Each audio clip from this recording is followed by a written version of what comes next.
Just sit right back and you'll hear a tale of a cartoon show that you will never watch yourself because it fucking blows. That's right, we're taking a look at Gilligan's Planet this week on the Why Is This a Cartoon Cast?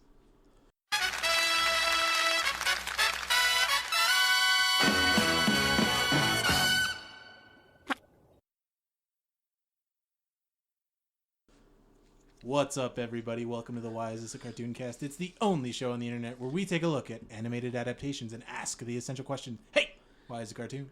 As always, I'm your host, Joey. Joining me is Tim. Yo, how's it going? What's up, man? It's been a while. It's not that long. It's been about the average amount of time since we've recorded. Been about the average amount of time, but to the listeners, it's been a long time because those episodes we recorded last time haven't been uploaded yet. Really? Yeah, to pull back the curtain a little bit. We recorded Mr. T and Alf a couple weeks ago, and the reason they haven't gone up yet is because I didn't think they turned out that well. They'll be released later on down the line. I thought about putting them together maybe because they were also kind of short. Yeah, they were short. But yeah, there's been a little bit of a hiatus for you listeners out there. For that we apologize. All four of you guys. Sorry. But it is all in the name Uncle of Pete. bringing high quality products. And I think we've got a good one here today. Tim, Gilligan's Planet. I am so sorry, Joe. I am so sorry. So, we're going to keep the curtain pulled back for a second. It's up to me to select what shows we record, what we have to watch to record for. We have a master list. I invite Tim to throw darts on it. He chooses some other arbitrary method of picking the shows. Which is pretty much whatever tickles my fancy at the time. And we try to stick with the theme. The ones we're recording in this session is... They're both space. They're both space. They're both shows that didn't deserve to go to space. But Oh they my ended up in space. This podcast, and I hope in the future when all 6 million of you listening to it go 45 billion. Yeah, when we are mandatory listening, government sanctioned listening. When you all go back and listen to the early episodes, I hope you appreciate the pile of shit we have to sift through. We're saving the gems. Yeah. Real Ghostbusters, Filmation Ghostbusters, we're saving them. Yeah, that's a special occasion. Those aren't coming out until the Patreon rolls around. I'm not saying they're going to be Patreon exclusives, but I'm just saying when we get that sort of following, then we'll bust out the heavy hitters. Oh my god, like G.I. Joe, Real Ghostbusters, Transformers technically could... Here's a question. Does He-Man count? Did the toys come first? I think it was... Because I've got a bone to pick with He-Man. And if it doesn't count, I'll bring it up now anyway. How familiar are you with He-Man? Oh my god, I had the toys. You remember Clawful? Ugh. First of all, I don't know much about He-Man. I know very little. But it seems like...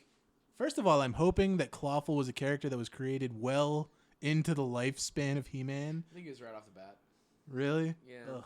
But, it seems like 90% of the character... if I was a Hasbro executive or Mattel or whatever, and it was like, all right, we need 6 more characters for the next line.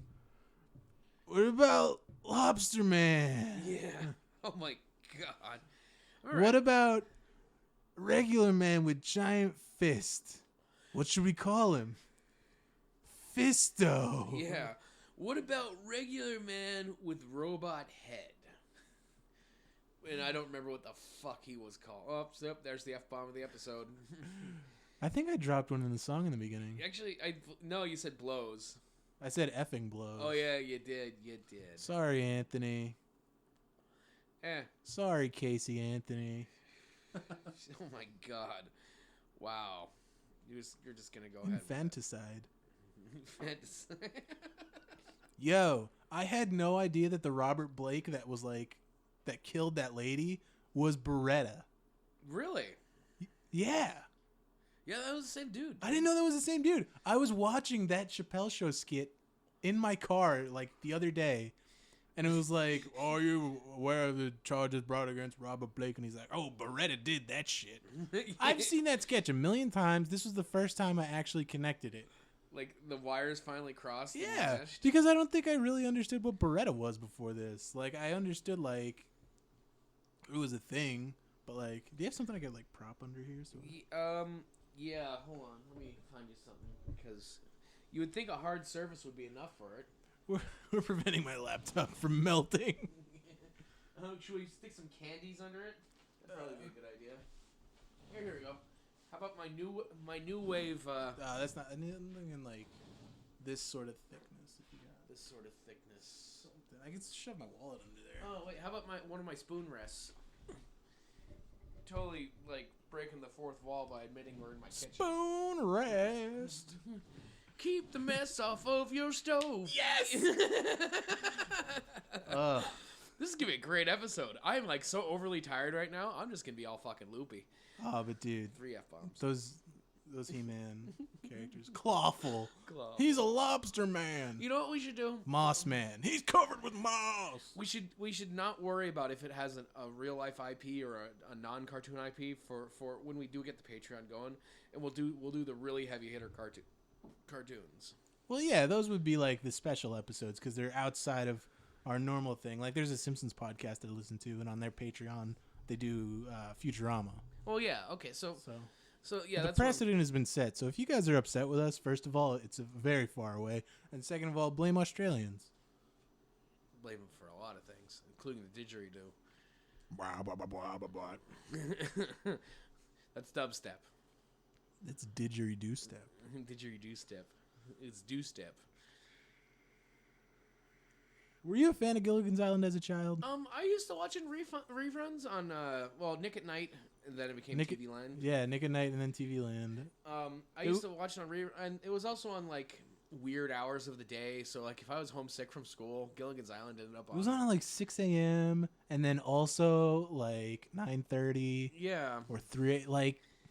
TBS showed it a lot. It's just like we got nothing going on right now. Do you remember when TBS had that reality show that was based off Gilligan's Island?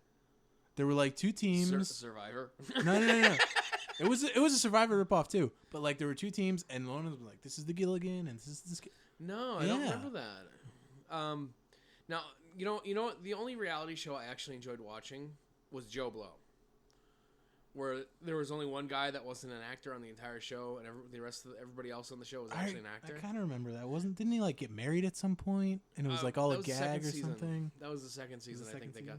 So the first season was so like it was so compelling. Like I couldn't help but watch it because it was like the anti-reality show, and like it was more of like a social experiment, I guess you could say, more so than actual reality TV. Because reality TV, they know they're on a reality show and they're hamming it up, but this was getting psychological and very meta, and I like meta things. I also enjoyed The Mole. The Mole? Oh wait, I think I know what you're talking about. The Mole was a good one. So speaking of meta, I made a mistake. I've been listening since we've started recording podcasts. I started listening to podcasts. You know, Joe Rogan, all them. Not to plug his podcast, although he is amazing. Oh yeah, because he needs the help. Yeah, right. Joe Rogan should be plugging us. Yeah. Wouldn't that be fucked up if he has? Jamie, pull that up. Yo. So, I ran across a podcast from a certain author who's very Amazon famous. Did you ever hear of Chuck Tingle? Dude, I'm a fan of Tingle. You read those things? When I worked at Amazon, I was Here, you want my wallet for the other side of it? That'd be cool. Here, hold on. When I worked at Amazon, to pass the time, I would just look up. Thank you, sir. My wallet's much thicker than yours.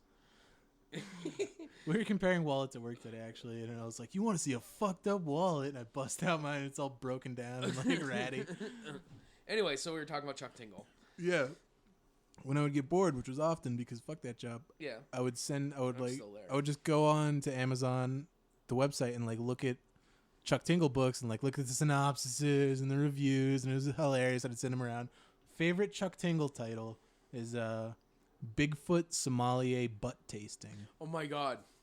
So yeah. I happened upon this man's podcast, and you know what? I'll shout out to Chuck Tingle if he's your cup of tea. I'm gonna add this to my podcasting queue real quick. You really shouldn't. What's it called? It's oh god, I think it's Pounded the Butt by my own podcast. Hold on, I'll pull it up. So anyway, I happened upon it as I was leaving work. Chuck Tingle podcast. Pounded the Butt by my own podcast. It's from Night Vale Presents, which, by the way, Night Vale is an amazing podcast as well. Night Vale's good. I could never get super into it though. I really enjoy it. I'm like up to episode 8 now because I'm listening to other stuff in between. The weather in episode 2 was lovely. Oh my! Wait, was that the rap one? It might have been the rap. It's like waiting for the bus. Yeah, at the bus stop or some shit. I don't really remember. I love how they do the weather and it's just a song. Like, so good, yeah. Welcome to Night Vale's awesome. Moving on. So I happen upon Chuck Tingle's podcast. So I start playing it as I get in my car in the shittiest weather ever last week because it was snowing like a bastard and I was trying to get home. So I was more focused on staying alive and listening to the podcast. And at first I'm like, okay, so it was, I'm like, he sounds pretty weird. He's like, and you know, love is real. And he's talking about being meta and stuff like that and different realities. I'm like, ooh, I can get into this. And then he switches over to somebody reading verbatim his stories. Somebody actually reading one of his novels. And the first one I read was... was it Unicorn Butt Cops? No, it was... Fake News, Real Boners. Read by Danny Tamborelli. Holy shit. Yeah. It was the very first episode. I listened to them in order, the first 2 episodes, I think. Or not first 2 episodes, but the first one was pounded in the butt by my concept of linear time. And then it auto-played the next one, which was reamed by my reaction to the title of this novel. So there is hardcore gay sex described in each one of these stories. So you know. Yeah, Chuck Tingle's whole shtick, and it's hilarious, and definitely check him out. They're like these, like, satirical sci-fi erotica, but, like, the only thing that matters is the title. So, yeah. like, it's pounded in the butt by my billionaire jet plane, and like, it involves dinosaurs and Bigfoots, all kinds of crazy shit. Look up Chuck Tingle. Chuck Tingle's the man. So, the point of the story is I'm listening to it, the first one, and then it gets to the hardcore gay erotica part, and I'm like, oh, well, that's not my cup of tea. I don't really want to be listening to this. And I realized I can't change the podcast because I'm in the middle of trying not to die in a snowstorm in my crappy car. And I'm like, oh, God. And then the next one starts up, and I'm like, no. Thank God I pulled in the Turkey Hill. I mean, it was entertaining. I'm not going to lie. It was entertaining as hell because the person reading the story's reactions to the story actually kind of make it worth it. Yeah. And it was funny. And it's funny to hear him, like, the way he talks because I guess he's from Montana. And so, really? Yeah, like, that's the way That's awesome. And I honestly, I might go back to listen to it again because it was entertaining. It's just, you know. I'm certainly going to check it out. And I hope you do, too. Yeah. Well, after Pounded you listen in the to all butt of our by my own... podcasts. Yeah, listen to all our shit. We need it more. Like, you know, podcasts... I think the whole point of all this is I didn't listen to podcasts until I started recording a podcast. Well, there you go. Thank you, Joe. I didn't start watching professional baseball until I became center fielder for the New York Mets.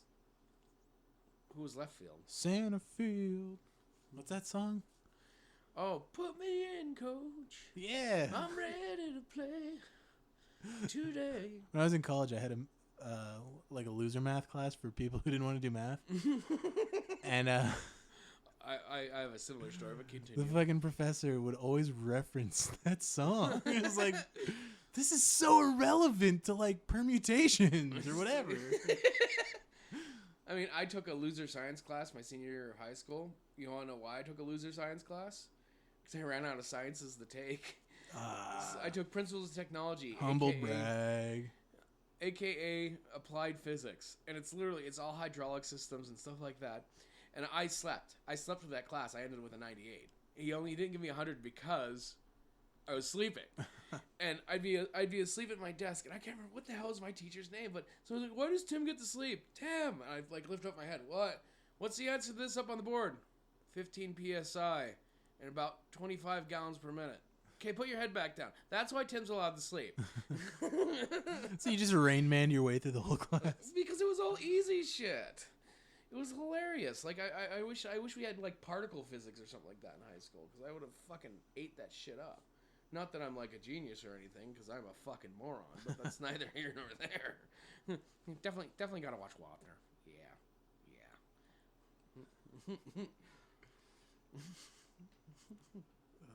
Weren't we doing a podcast about a cartoon at some point? So Gilligan's Island. Nope, Planet. Well, we want to talk about the show first. Okay. If you're not familiar. If If you've never heard of Gilligan's Island, turn on TV Land right now. There's like a 40% chance it's on. Yeah. See, or MASH. and if you're lucky, it'll be pop-up Gilligan's Island. This scene wasn't shot on a desert island. It was shot on a soundstage. They did do a pop-up video of Gilligan's Island, didn't they? They did Gilligan's Island and the Brady Bunch. Those are the ones I remember. Oh my god. I used to love pop-up video. Pop-up video. Pop-up Brady Bunch is where I learned that filming on roller coasters is super dangerous because you have to rig up the camera to the front car.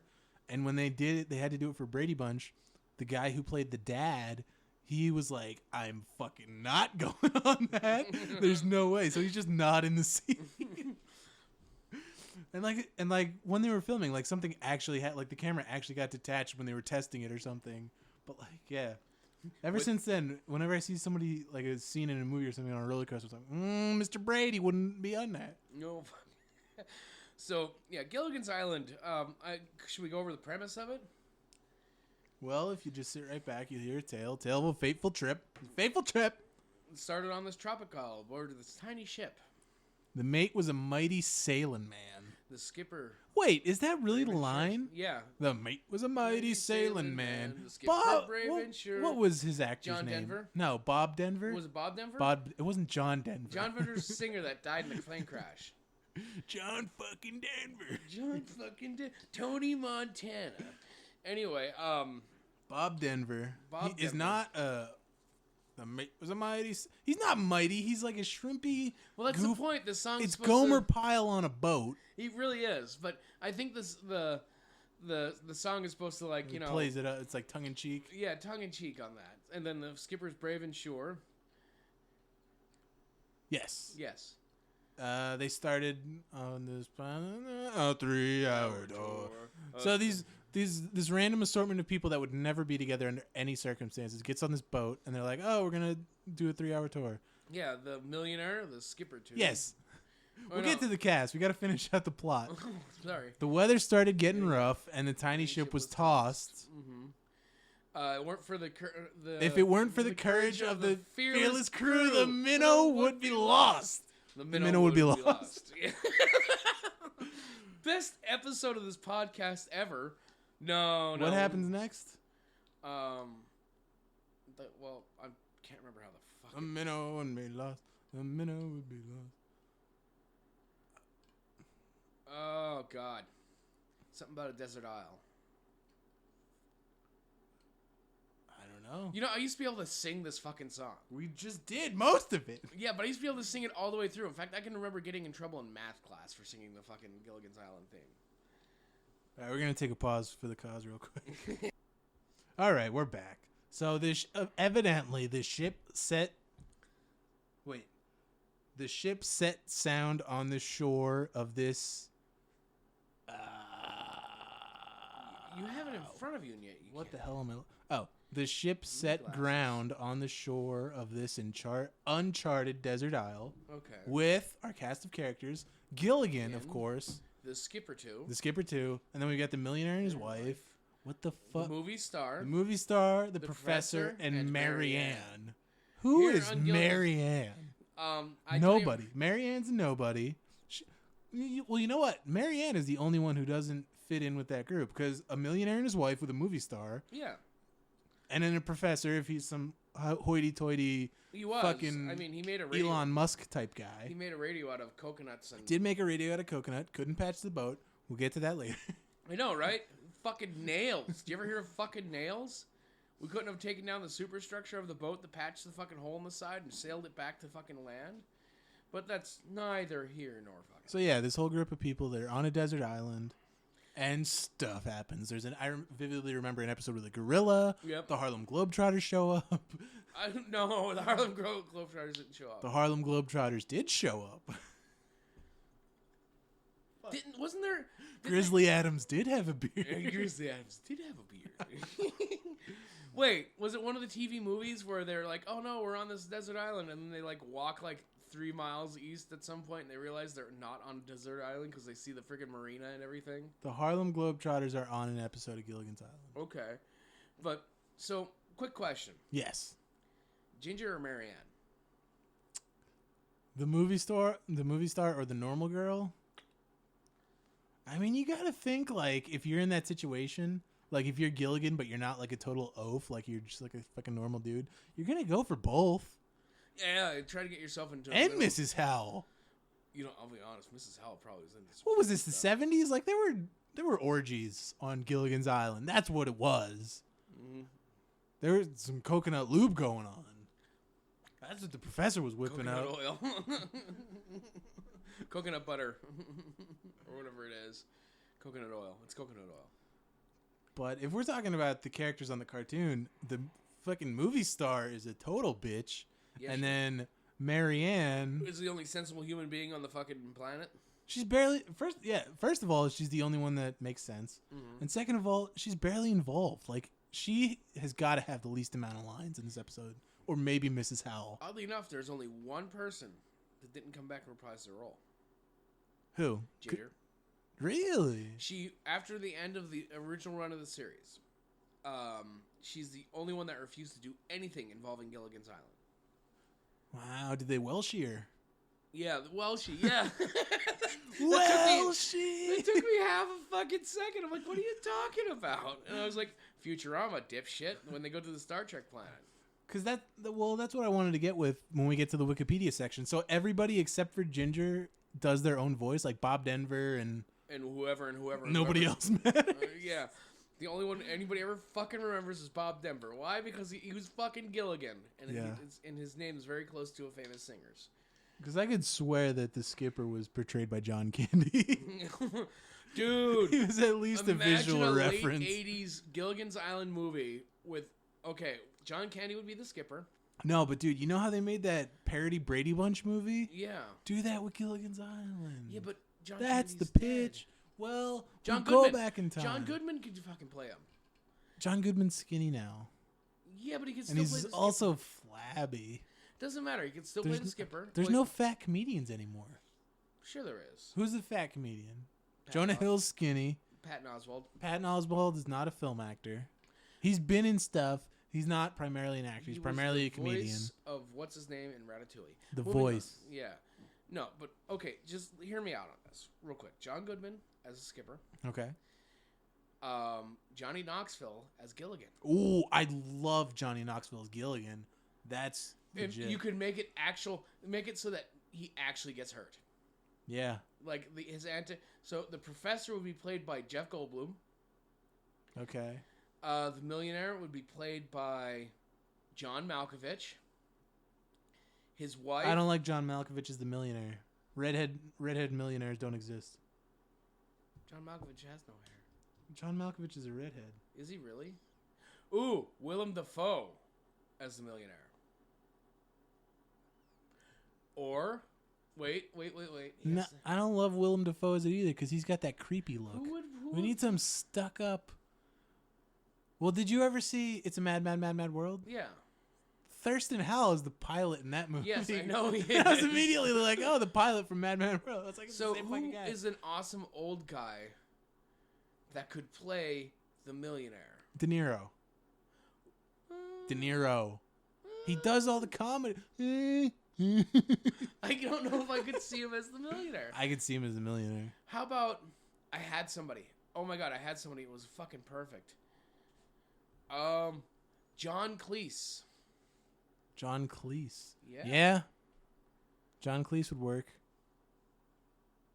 I have no fucking clue. I have no idea either. We're drinking Lion's Head, which has those stupid visual puzzles on the caps. His wife would be played by Julia Roberts, maybe? No, she's not old enough. Yeah, she is now. She still kind of has it. I'd still bang Julia Roberts. So we need Betty White. We need a white. Betty White is too old. She's not. What about We have not even gotten to this episode yet. That's fine. It's because, honest to God, there's not much to talk about with it. It's gonna suck when we record their next episode. We used up all our conversation.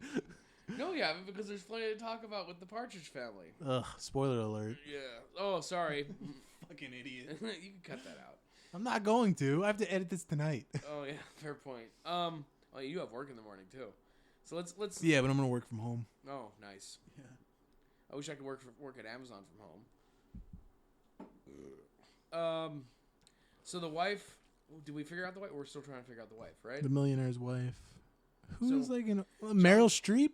Meryl Streep would be interesting. Streep would never do it, but we're fantasy casting, so Glenn it doesn't Close. matter. Glenn Close would do it. Yeah, she would. She would be the wife. You know what? Meryl Streep might do it because she did do the Devil Wears Prada. Yeah. So then Ginger would be played by Scarlett Johansson. No, Isla Fisher. That is an Isla Fisher role. Okay. What about Marianne? Oh wait, which one's the girl next door? Girl next door is Marianne. Oh well, Isla Fisher is the girl next door because she's the redhead.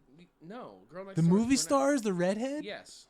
I guess I don't know anything about Gilligan's Island. No, you don't. Apparently, Marianne, the girl next door, would be played by. I still keep Zoe Isla Deschanel would play Marianne. Because she is so mousy in Girl Next Door, and I love you, Zoe Deschanel. Please date me. Did you watch New Girl? No. It's better than you think it is. Is it really? Yeah, I enjoyed it. Is that sitcom with Zoe Deschanel? Who's that girl? Yeah. It's good. Pepper Ann, way too cool for 7th grade. I don't know why I thought of that, but that's whatever. All right. Anyway. Pepper Ann next week. Yeah, Pepper Ann next week. That'll be a Patreon episode. You know what? We could do Daria. Oh, yeah. Spin-off. I think it counts. No, but it's spin-off of another cartoon. So what? It's an adaptation. It's not really. It is. It takes place in the same universe. All right. Send us an email, witacartoon@gmail.com. Let us know if Daria counts within our parameters. Don't bother. He's not going to check it. Or hit us up on Facebook at witacartoon. Okay, there we go. You can listen to the podcast on Google Music, Spotify. What was the other one? Stitcher. We are on Stitcher. And there's also an RSS feed, which you can find through our Facebook page. Wow, you're real late on the. Was that seamless integration? Sure, why not? We'll call it that. This is kind of a goofy episode because we've been drinking and I've been up for almost 24 hours. Anyway. Are we still casting? What do you mean? The movie. No, we got it. We're done? We got everyone? Okay. Yeah, we got everyone. Because I still think Johnny Knoxville was probably the perfect Gilligan. So Gilligan's Planet. Yes, okay. The elevator pitch is, what if it was Gilligan's Island, but in space? This was such a huge thing.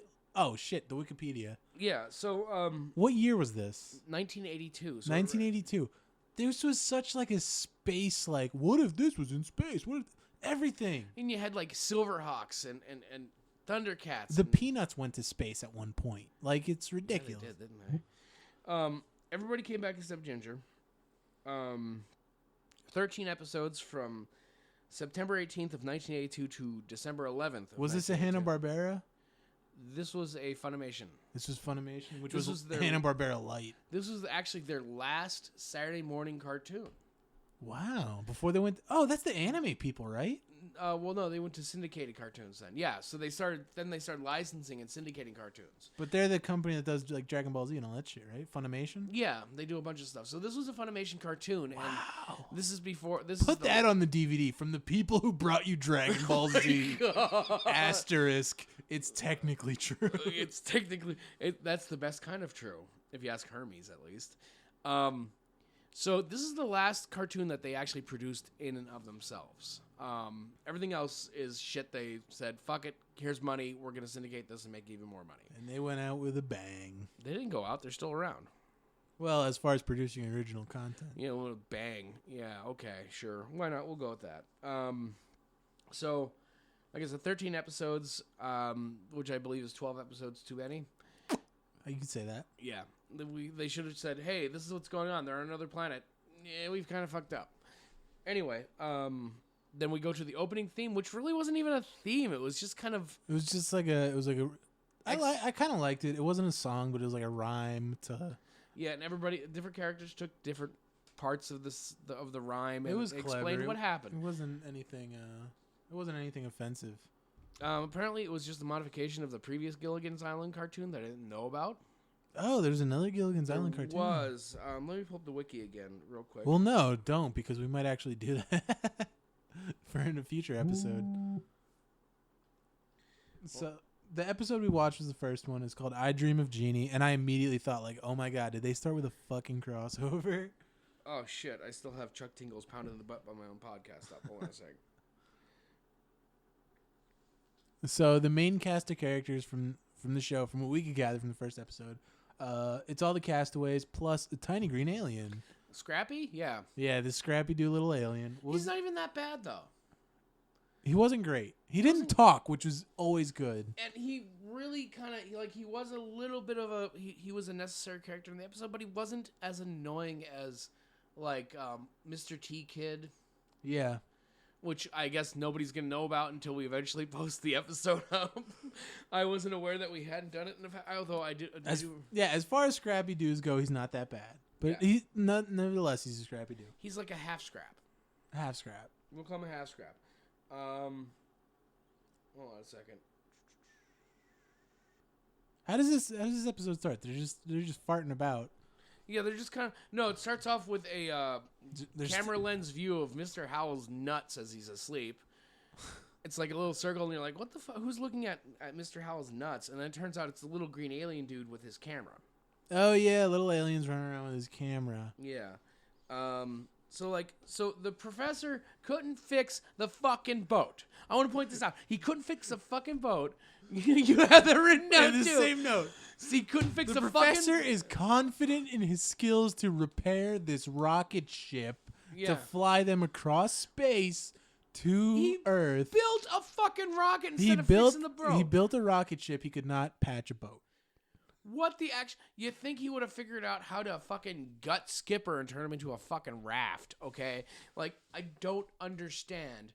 Okay, well, I can't fix the boat, so I'm going to build an interstellar spacecraft in order to take us out into outer space. Because that'll get us home and not into another ridiculous situation, as the past decade on this island has taught me. Ridiculous. It's absolutely fucking preposterous. I want to circle it back to Scrappy Doo and the camera, because Mr. Howell is obviously not pleased that the Scrappy Doo has his camera. Oh, hell no. He chases him, and then Gilligan's like, well, he just wants to take a picture. So what if I trade you this merit badge with a piece of pizza on it?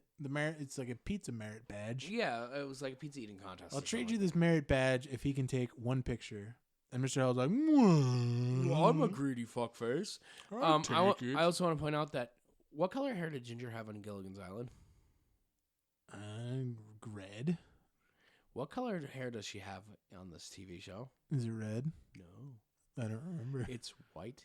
Her hair is white. white. Yeah, she does have white hair. So what the... She's like platinum. Yeah, she has platinum blonde hair. I mean... And I am into it. Yeah, why not? From QuickBooks.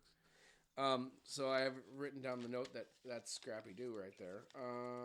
Why are my notes all weird? Like, that's... Oh, that's... I want to point this out early. This cartoon commits the cardinal sin. I'm putting it out there. This is the cardinal sin of all cartoons. You cannot have a laugh track for a cartoon. Oh, thank you. Laugh track God. implies a studio audience. Even when it is a laugh track, it still makes you think that there's a studio audience. When it's a cartoon, there's no studio audience. Yeah, they weren't sitting there watching Yang Ming animated. That's like the Clerks cartoon where it's like, this episode was drawn before a live studio audience. But yeah, but they did it cleverly. No, Clerks did it great. But like just the laugh track, no, it never works. It's stupid. Like, kids don't need a laugh track. But it was the thing. It was the thing of the era. Like it died, I think, it right still after exists. this. Big Bang Theory is still out there. That's not a cartoon, though. Yeah, but maybe it being used in cartoons is gone, mostly because cartoons are gone. Well, cartoons like this, further gone. Jesus Christ. Anyway, I hate how between 1971, or no, I'll give it 1968. All these Hanna-Barbera shits and like all this stuff. Like the new Scooby movies. Like I can like hear the laugh track in my head as Did I'm watching. Scooby-Doo have a laugh track? The ones with like all the guest stars and stuff. Yeah, they always had like the one with the Addams Family. I can remember that. And, like Scooby-Doo meets the Harlem Globetrotters. Yeah. It was Bubblegum Tate all along. The Harlem Globetrotters fucking cartoon had a laugh track. Hanna-Barbera was the ultimate committer of this. Oh, we should do Harlem Globetrotters soon because of March Madness. It'll be relevant. Are you gonna actually post the episode if we do it? Shut up. I was battling demons. You're battling them right now as you tip that bottle up to your lips. Shut up. You fucking alky. I'm tired and I have beer in me, so now you're just gonna get it all the time. Unhinged Tim. I can't feel my own ass. So, Anyway. Mr. Howell accepts the offer of the medal for Scrappy Doo to be able to take one picture. Yes, so Scrappy Doo goes looking for a bird. A rare bird. A rare bird. He sees the bird and he takes the picture. And the bird apparently has a helicopter butt and it flies up in the air and knocks a fruit off a tree. He knocks a fruit off a tree into the palm of Mr. Howell. It smashes in his palm. And then Mr. Howell makes a weird, I There's have to like poop. thunderous laughter when that happens. Yeah. It's very like the sound effects in this show were so strange and it didn't make any sense to me. It was very upsetting. Yeah. I was very confused by him. It was very confusing. But the fruit in the palm, that becomes a recurring gag for the episode. How is that a fucking running gag? It's not even a joke. It doesn't mean anything. It's stupid. Like, I wouldn't be surprised if they ran this throughout the whole cartoon, honestly. Like, every episode, I got a thing in my hand now. Oh, Man. no. You seem to have dropped the mummified corpse of a pygmy alien creature into my hand. Thurston Howell. So, hold on. Brain, work. Let me get some oxygen going up there. So we get back to the skipper. Mm-hmm. He's checking in on the professor. Hey, Professor, how's fixing a rocket ship going? And Professor's like, hey, we need to put some weight on this. And I thought they were going for a fat joke. I'm surprised that they too. Like that surprised was that they did easy. low-hanging fruit that would drop into Mr. Howell's hand. So the skipper goes off to fill a wheelbarrow that they have for some reason up with sand. And he takes Gilligan and Scrappy Doo with him because that means he doesn't have to do the work. He can delegate it. As they're trying and failing to pile up the sand into the wheelbarrow, they come across a robot buried in the rocks. And this robot is... This robot follows the old trope of, oh, you're the first thing I've encountered, so you are my god. Yeah, you're my master. You are my master. Thank you for reactivating me, master. And like the little green things like crawls on top of Gilligan because he's scared, and Gilligan's like, I wish you wouldn't be on top of me, and suddenly he floats away. And yes, in the next scene, we learn through the skipper, who is an exposition machine, that this first, I don't know how they know any of this, but this is the exposition that they give us. This is a magic robot who comes from a planet of magic robots who only exist to grant wishes for their master. Why this planet exists makes no sense. It's a whole planet just of these robots. Yeah. That only exist to serve other people who aren't the robots. So what's going like? It must be doesn't like make Planet sense. Cybertron then. Only, instead of quintessons or it depends on what your continuity you really fucking prefer. Yeah, like it must be like Planet Cybertron, only badly animated in the 70s. It's ridiculous. Early 80s.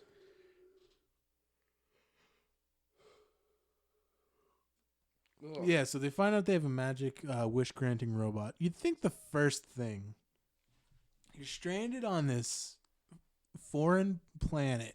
You're stranded millions of miles away from your home, your family. You come across a wish-granting robot. What's the first thing they wish for? He wished for everything but what the obvious thing you should wish for. I'll tell you that. And I saw an ice cream cone. I saw a baseball and a bat. I was like, I'm sitting there. I'm like, really? Really? You stupid fuck? The first thing you don't think of is, I wish me and all my friends were back home on Earth. Yeah. So the group is like, well, what should we wish for? And then it turns out that, what? I just thought of something. Okay. Wouldn't it be hilarious if they had saved this for the last episode, episode 13, and he wished that him and all of his friends were back home on Earth, and they all ended up back on the fucking island? Dude! That's how it should have played out. That is how it should have played out. That is, but or he could have done it at the end of this episode and saved us fucking 12 episodes of trouble. But that's neither here nor there. So anyway, so he wished for a baseball and a bat. Then everybody's like, "Ooh, well, we could wish for shit too." So they go. So everybody's got like a plan. Ginger first, of course. Yes, these fucking selfish ass people are like, "Oh, what? I could wish to be the richest man in the universe. I could wish to be the best movie star of all time." Like, go home. Take the robot with you. I'll support that. Yeah. But, like, let's focus on what's really important here. Because if you're the richest person in the universe, if you're the most famous movie star, like, you're on a deserted planet with mushrooms everywhere. Like, that's irrelevant. If nobody's there to see you, what does it matter? Honestly, could I tell you what I would have wished for? What? In that same situation. Now tell me if I'm out of line with this, but I would have wished that the planet would become my own personal paradise. I would have turned the whole planet into my own personal paradise. You know, large-breasted women who would sleep with whoever I wanted, that kind of thing. And then a transporter that would let my friends come and go, and me come and go from the planet as I wish, back and forth to Earth. And then it would be my, like, instead of an apartment, I'd have my own planet. Is that so terrible? They don't have to be large-breasted. They could be small-breasted, too. Anyway. It's something Hand the Beast. We're still trying to figure out this bottle cap. For the crowd. It's a woman in a circle, and then a hand, and then the word "the," and then like a Bigfoot type character. So they all go to the little rope. We're not gonna have dead air trying to figure out this stupid puzzle. Yeah. So anyway, so they're all trying to. She's like, "Oh, you'll be a star," and he flips up his little head, and apparently there's a TV screen in there because he's a robot. Yes, he is a robot, and it shows him in a star shape, which actually was kind of entertaining. Who's building these robots? The robots are building the robots. It's turtles all the way down, Joe. Don't even start the fucking question because I'll just give you the turtles all the way down. Is that an expression? It comes from. Do you want me to tell the thing? I just know it as a John Green book. It's a John Green book, but it comes from Terry Pratchett. Really? I believe Terry Pratchett. I could have sworn that's where his whole thing with religion. Because I know Discworld and like it's on the back of a giant turtle. But like, is that like an actual Terry Pratchett line? Because that'd be super cool. Oh wait, I pulled down the summary of the John Green book. Dude, I was in Ollie's the other day, and they had an autographed copy of that book, and it was marked at like $4.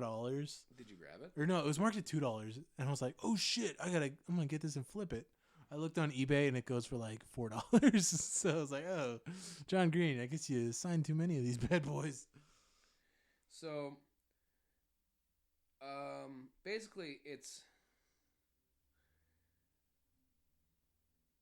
Okay, so basically, a explorer is talking to a shaman. This is paraphrasing. I can barely remember the way it goes, but he says, "Well, what do you believe? We believe that the world sits on the back of a turtle." Okay, well, what's that turtle on top of? Another turtle. Well, what's that turtle on top of? Another turtle. This turtle's all the way down. Well, he goes, "Huh. Okay. So, and that turtle's on top of another turtle? Yes. What is the very bottom turtle on top of?" The shaman stops, laughs, and says, "Ha ha ha. It's turtles all the way down." And it kind of summarizes the thing. It's like how does Wikipedia put it? Infinite regress is an example of infinite regress. So it's an infinite stack of turtles.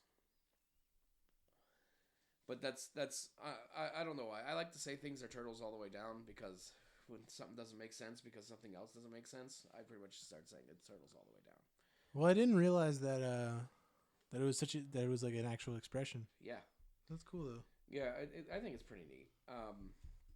So anyway, I posted this beer cap on my Instagram and I put a bunch of hashtags on it so everybody would see it. So hopefully somebody will solve the riddle. Are we gonna plug the beer we're drinking tonight?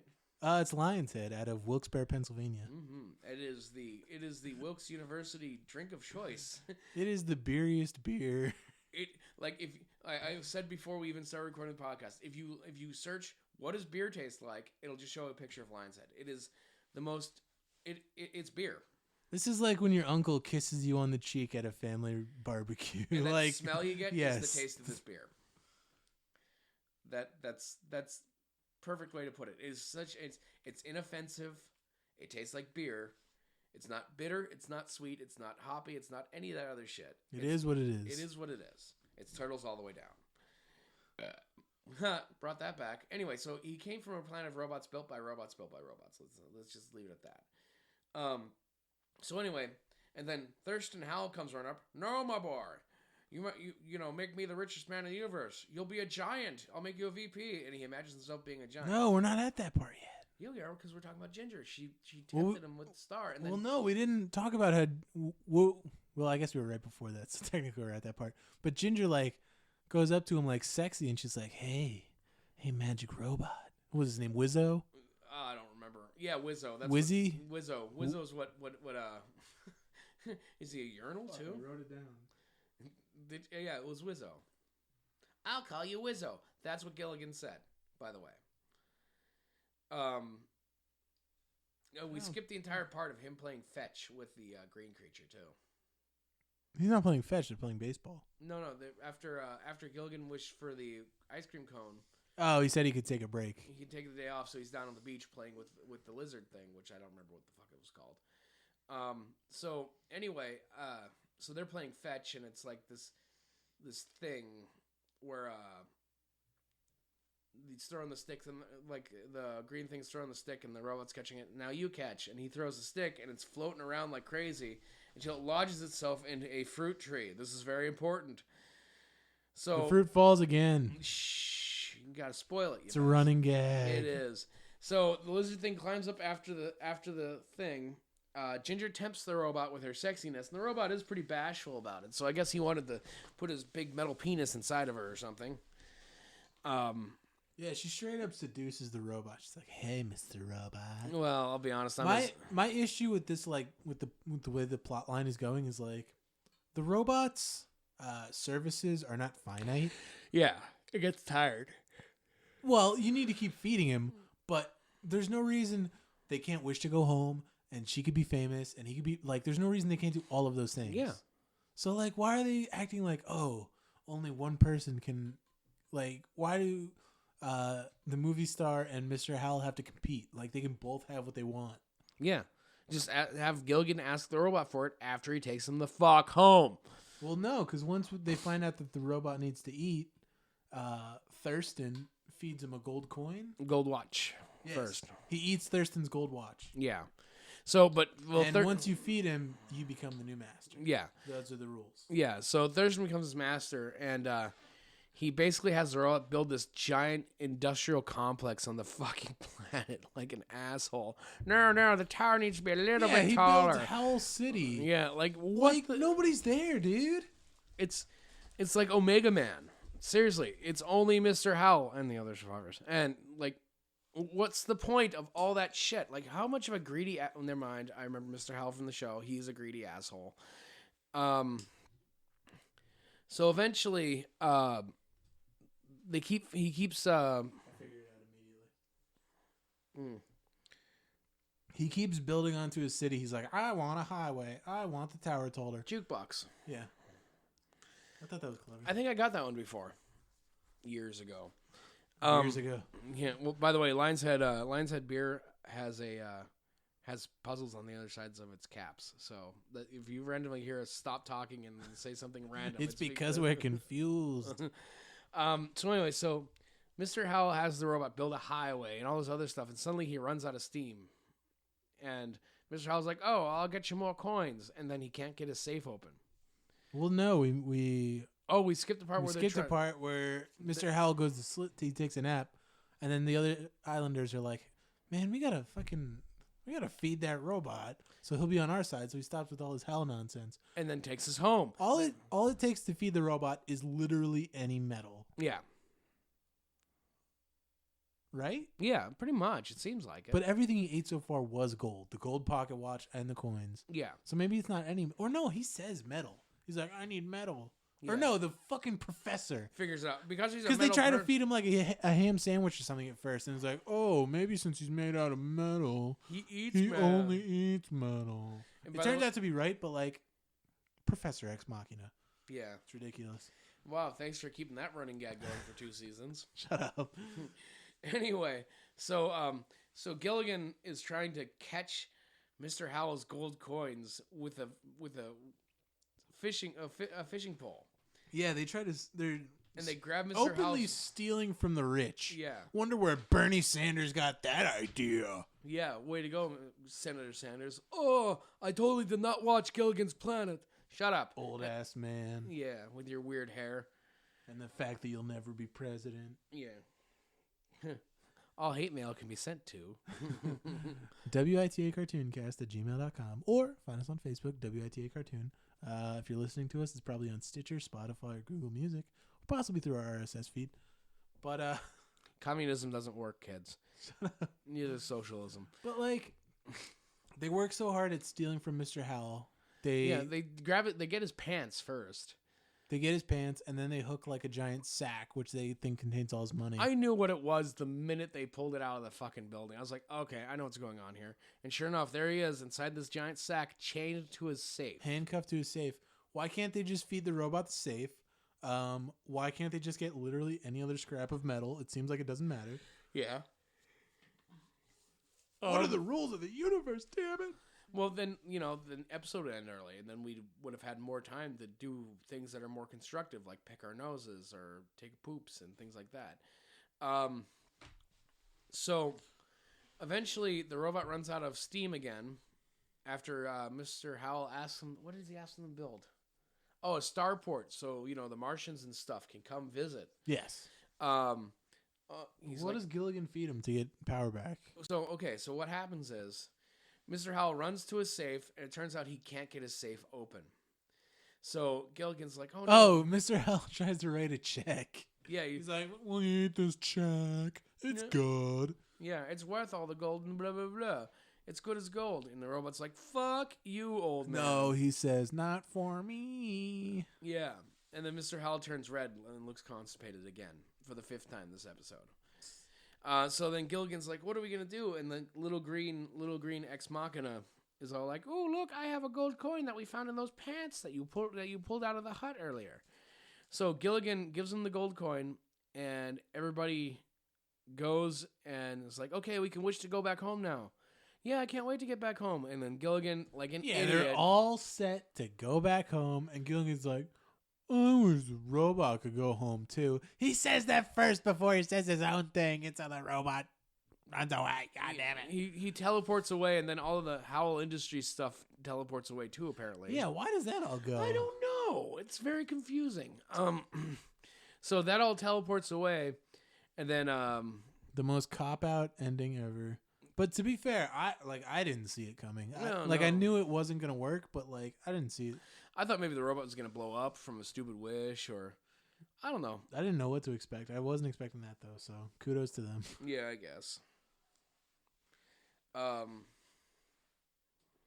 Then I think that's the episode. Pretty much. They're like, oh, but apparently the robot can still hear them because he's still monitoring gold them. And Gilligan's like, I wish you wouldn't talk about gold so much. The power of friendship and blah, blah, blah, blah, blah. And he's like, thanks. Thanks, robot. Whizzer. Is it Whizzer? Yeah, it might have been Whizzer. I never Did nobody double check? Hey, that sounds stupid. Can it be literally anything else? It's 1982. They said a lot of stupid things in 1982. I'm not convinced that that's what they called him.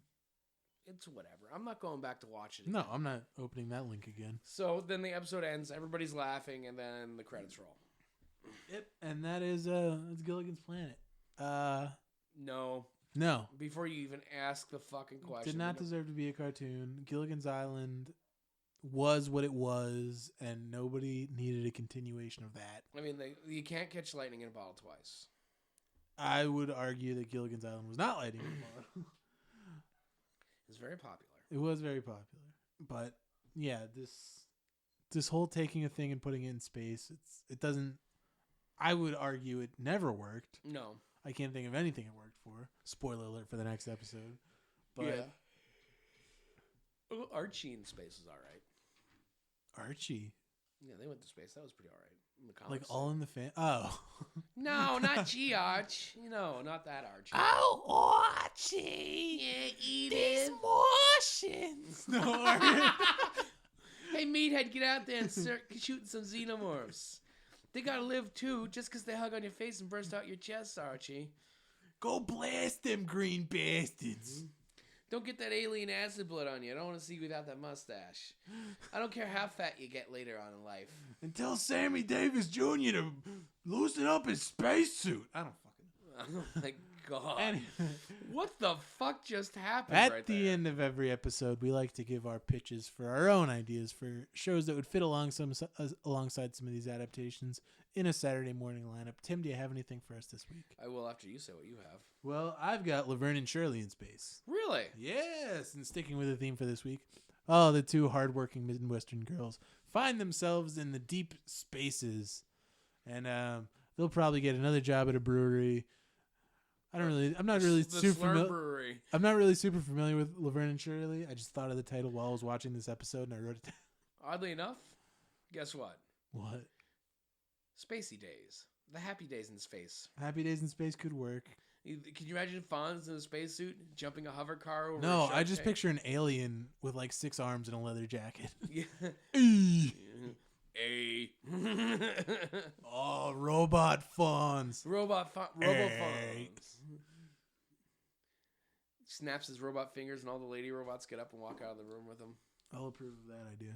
That man had so much fucking poontang on that show, it's not even funny. All right. I don't think there's anything else to say with that. Yeah. Gilligan's Planet was not very good. Not very good is an understatement. I feel like this episode was pretty good though, but that's up for you, the listeners, to decide. If you're listening to us on Stitcher, Spotify, or Google Music, or you're following us along online at WITA Cartoon on Facebook or WITA Cartooncast at gmail.com. But I think we've said all we can say about Gilligan's Planet. So as for this week's episode of the Wise as a Cartoon Cast, I am Joey. And I'm Tim. And we will see you guys later.